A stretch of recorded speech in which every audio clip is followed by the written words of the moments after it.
Hi all. Well, it's back.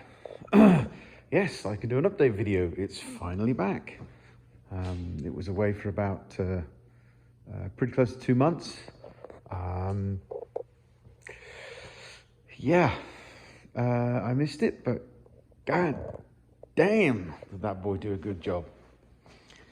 That exhaust is just phenomenal. I mean, just yeah, forget like Ferrari, McLaren quality. This is like one step above, and I shit you not, because that guy does better systems than those companies do for standard. I know that because they all go to him to have systems made, or should I say the customers do anyway. But yes, so apart from the fact we do have a Magnaflux box, everything else is custom. In fact, the box is quite highly modified as well. Modified for the hangers, which we've done before, but now we have 4 basically clamp-on fittings for the box itself.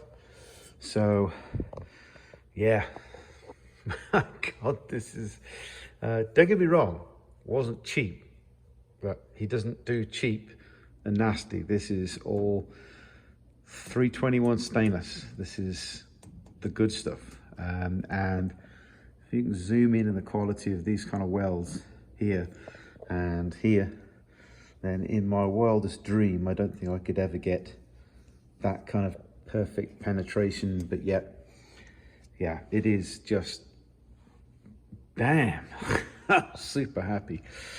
So we didn't have a huge amount of room to tuck the two pipes into here, but we did just have enough.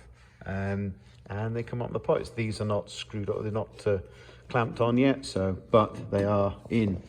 The exhaust is all in there. So if you can remember, basically, I say the box is a cross box. So we have an intake on this side that goes down to that side, will come out the left pipe. So the right bank, when it's silenced, will come out the left exhaust, and right out the left, out the right, onto the left out the right exhaust. I'll try get that right. When the bypass valves are open, so we basically now don't go through the box, we come straight down here. The left, so the right bank will come out the right exhaust, and the left out the left. Well, that will just be a balancing chamber as such, because it'll all still be open, but just, you know, path of least resistance. But yeah, wow, they're all like 1D, 3-inch 1D stainless bends, so it's pretty tight. It was interesting for him.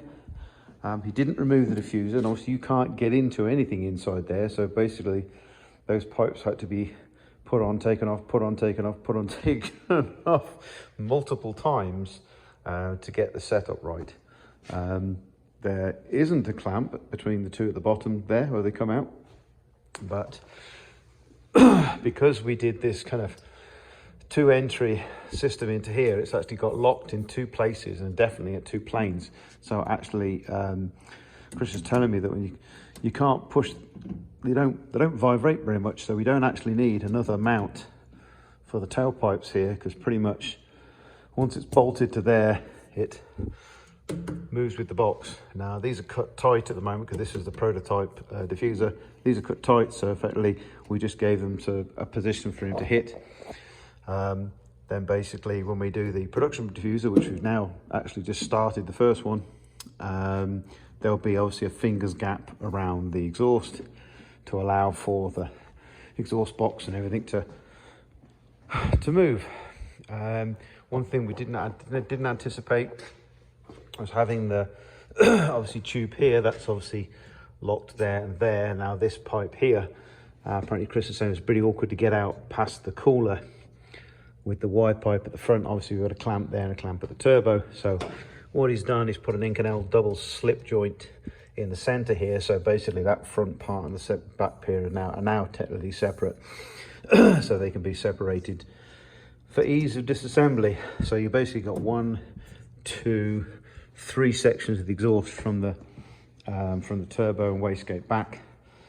But yeah, it's just, yeah, excuse my camera work. Sometimes I talk and don't point the camera in the right direction. It is just, yeah. I just wish I could weld as good as him. Yeah, anyway. So, right, yeah, bypass valves in. We have the cables for the bypass valves, which were here somewhere. They're around, floating loose. So here you go. That's the cable for the bypass left, and there's one on that side. Obviously, we have an Inconel expansion joint, just so it takes up any variance when this is dumping heat. We have 2 more expansion joints in the headers as well. So technically there's 6 of these Inconel joints. And don't ask how much those are a piece. They ain't cheap either. Oxygen sensor here, a lambda. Then we have a welded in bung just below the header collector there, obviously for exhaust gas temperature, EGTs. Also, I thought, what the hell, while it's Chris's, I basically got the intake pipes fabricated. So this part was made from a donut. If you don't know what that is, then Google it. Basically, it's a single flatted, punched out piece that then you weld together to make a very tight curve. So this isn't a bent tube, this is basically a flat piece of aluminium that's been formed and then welded. So there's a weld on the outside and weld on the inside radius.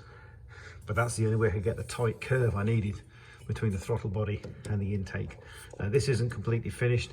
I am going to have to make a little billet piece here to mount the fast-acting pressure and fast-acting air temperature sensors that we will need for the throttle mass flow calculation. So maths out the window, throttle mass flow is the new buzzword, so be it. So anyway. Turbo pipe from there, straight into the intercooler. Super happy there. And the same on this side. Obviously it's slightly different because they're not mirror image turbos. This one's a little bit neater because it's the turbo's kind of pointing in the right direction to there. And yet again, last one into there. So yeah, the big plumbing stuff, all the kind of exciting stuff is now pretty much done. I do still have to do the water piping. We have the radiator mounted and the water pumps be mounted on the side pod here, but I do still have to do the expansion tank and the pipe routing from there to it. So that's one more thing that I've got to do basically before I can finally mount everything at the front. But that's all small stuff. It's a 1-inch line, so 2 1-inch lines. No, let me get that right. One 1-inch line from there to the pump, and then there'd be 2 3/4-inch lines up to 1 to each in intercooler. But yeah, so that's the car back, which is great news. Unfortunately, my wife golf screwed up, so guess what I'm doing next week? Yeah, not working on the car. Let's just come back working on a golf. Yeah, not fun. So yeah, we made the chopped carbon. I don't want to call it forged carbon because there's nothing to do with forge whatsoever, but basically it's a first layer in the vac bag resin process, which is just basically chopped carbon. Makes it a lot easier to fill all the small joints as well, all the little tight corners. So those 2 are done. I cut this one out today to start making the mount for the light behind it. You won't really see the rectangle quite so much, not when the covers are on. What you'll basically see when it's illuminated is the individual LED headlamp sections themselves. So you kind of ignore the fact that it's rectangular. You basically end up seeing the actual LEDs themselves. So I only just started that this afternoon, just cut it out to pop the light in. I have plenty enough room at the back there, which I'd already planned anyway. But it's always nice to double check. So that's on those. So we've been laying stuff up here. We have now done the passenger seats. So we've got the 2 extra wide seats. Because I've realised that it's actually quite comfortable to have a wide one myself. I'm not getting any thinner, so both seats are done, all fabricated in, and we have started to do the diffuser. So I'm just going to do it in fiberglass for the moment until I've got enough sort of experience doing infused carbon. The headlamps were basically wet lay. That's the top mould, so it's the upper section of the rear diffuser, Oh, and we've got a fly stuck to the mould. Awesome. Yeah. Infestation of flies. So yeah, we'll be doing a fiberglass diffuser for this car. I'll do a carbon one later on. That mould is set up so that basically it's got a lot of returns on it. So I should be able to do an infused carbon, but that's going to be a little different. I'll have to have a few pull points and get more experience about doing resin infusion before I really pull a big part like that. The rear wing's quite simple, it's quite straight. That shouldn't be as much of a problem. So I really want to infuse the carbon rear wing first. And I'm going to attempt, emphasis the word, an attempt, to do the mounts for the wing itself instead of doing them aluminium. I want to do them in a honeycomb, aluminium, sandwich material. So basically, that's going to be fun. So I've got some learning to do on that front. So yeah, it's kind of fun to get the old girl back. Got a gentleman interested in the 962 frame, so hopefully that should go soon. There's a couple of more dollars to pay off the exhaust. Don't ask how much that cost. There you go. When you're pretty much paying for the top guy, one of the top guys in North America, basically, to build exhaust systems, then it's not going to be cheap.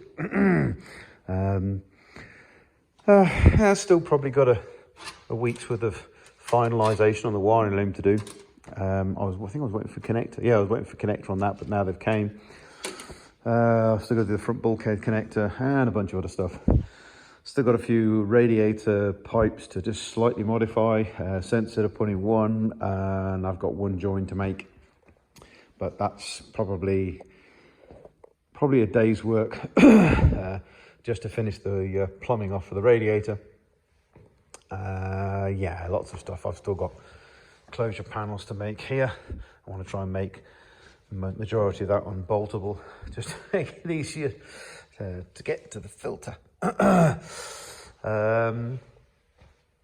Yeah, just super happy. Wanted to make a video to at least most people. The car is progressing. It's progressing, not in my workshop. But yeah, I still can't get over that welding. It's ridiculous. Yeah. So we're hopefully taking it to a show end of September. Unlikely it'll be fired up by then, but hoping to have a few more things knocked off. Obviously, after I finish the Volkswagen, I don't say that out loud. Yeah, this exhaust is just nuts. Same comment from the exhaust guy, Chris. Is like, I can't wait to see this thing run. Yeah, I don't know what 8,000 RPM in a turboed 6-litre V8 is going to sound like, but I'm guessing it's going to be kind of frantic. Yeah, frantic. That's probably the best word for it. But anyway, yeah, I'll speak to you all soon, the next update, and maybe we'll have a little bit more done. Maybe then we can have these, once we've finished off the rear clam support here, then I can get them powder coated and the radiator powder coated, and then we're virtually ready to bolt the whole thing back together. Yeah, don't get ahead of yourself, live. Okay, speak to you soon.